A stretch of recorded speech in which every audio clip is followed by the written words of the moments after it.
Project को आगे बढ़ाने के लिए वहाँ पे दमन में वो सेवा कर रहे हैं। मैं जानता हूँ कि जो है आपके लिए 2-3 घंटे भी कम है, आप बहुत ज़्यादा बोल सकते हैं महाराज के लिए, लेकिन मैं आपके लिए समय सीमा देता हूँ सिर्फ 5 मिनट। 9:10 हो चुके हैं, आप 9:15 तक 5 मिनट में आप जो है महाराज का ग्लोरिफिकेशन करिएगा।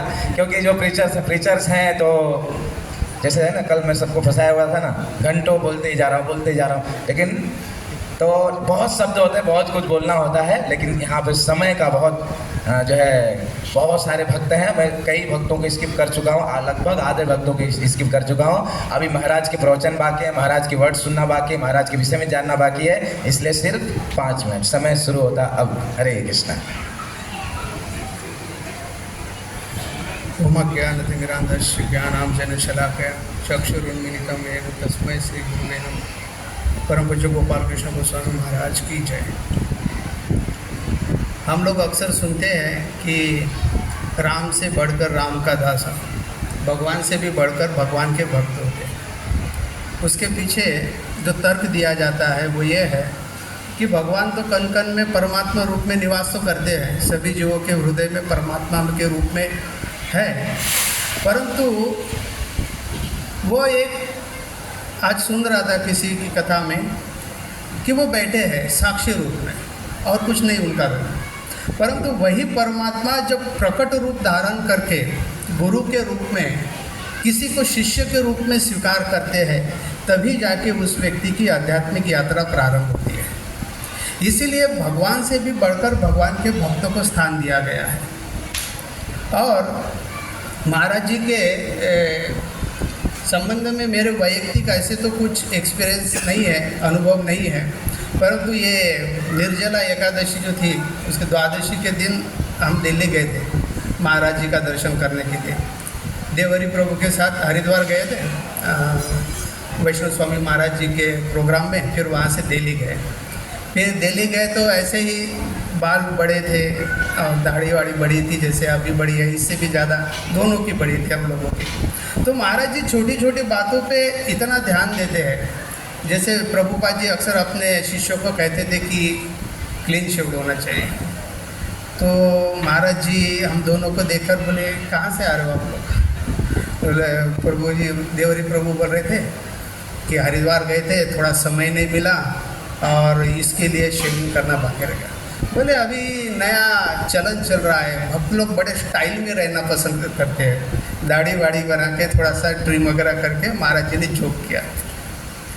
तो महाराज जी को एक प्रश्न किया था, एक्चुअली मैं कुछ पूछने के लिए गया था महाराज जी को कि महाराज जी की अपनी परंपरा और अपनी संस्था, अपने गुरु भक्त गुरु भाई, इनके प्रति अपनी निष्ठा कैसी बनी रहे, ये प्रश्न करने के लिए वास्तविकता में गया था।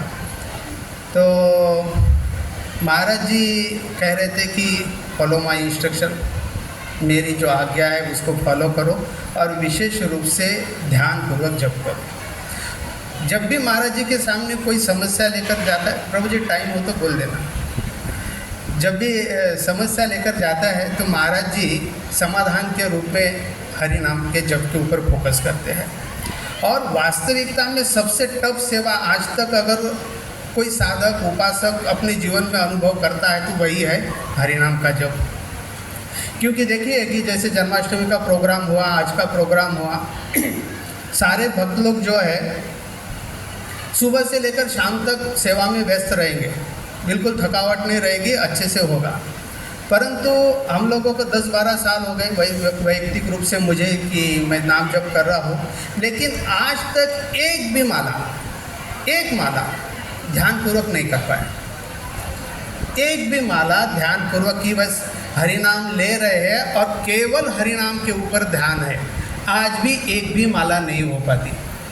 और सबसे अधिक बल ताकत जो लगता है वो केवल नाम जप में। और इसीलिए महाराज जी हर समस्या के समाधान के रूप में शिष्यों को बताते हैं ध्यानपूर्वक जप करो, जो सबसे डिफिकल्ट है। आज दोपहर में मैं अपनी धर्मपत्नी से बात कर रहा था, तो बोल रही थी कि महाराज जी के विषय में उसने सुना है एक बड़ा सुंदर इंसिडेंस है राधा कुंड का। तो महाराज जी कुछ भक्तों के साथ राधा कुंड गए।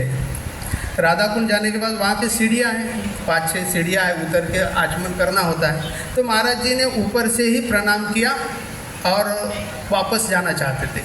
तो उनके पीछे कोई भक्त था, महाराज जी का ही शिष्य है।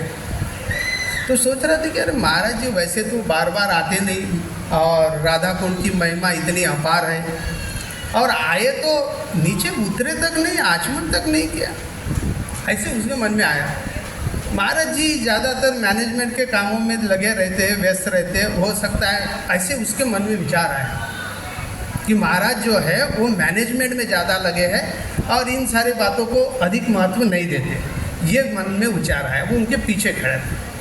तब महाराज जी जैसे मुड़े तो उन शिष्यों को देखा, बोले आप कहाँ रहते हो? बोले महाराज जी मैं राधा कुंड में ही रहता हूँ, प्रतिदिन नित्य आचमन करता हूँ, दर्शन करता हूँ। बोले नहीं, आप राधा कुंड में नहीं रहते हो, आपको लगता है कि आप राधा कुंड में रहते हो लेकिन नहीं रहते हो। तब वो तो आश्चर्यचकित हुआ, कैसे महाराज ऐसे बोल रहे हैं। तो महाराज जी राधा कुंड का जल लेने के लिए गए, वहाँ से जल लिया और ऐसे उनके चेहरे के ऊपर मारा। तो जैसे ही उन्होंने चेहरे के ऊपर राधा कुंड का जल डाला तो मनीषा बता रही थी कि वो प्रत्यक्ष रूप से राधा कृष्ण का दर्शन कर पाए राधा कुंड में। ये आज उसने मुझे बताया। तो ऐसे ही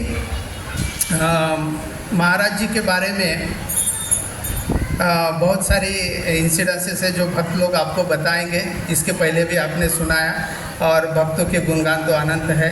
जैसे हरि अनंत, हरि कथा अनंत, वैसे उनके भक्तों की कथा भी अनंत है। इतना बोल के मैं अपने वाणी को विश्राम देता हूं। हरे कृष्णा। बहुत बहुत धन्यवाद।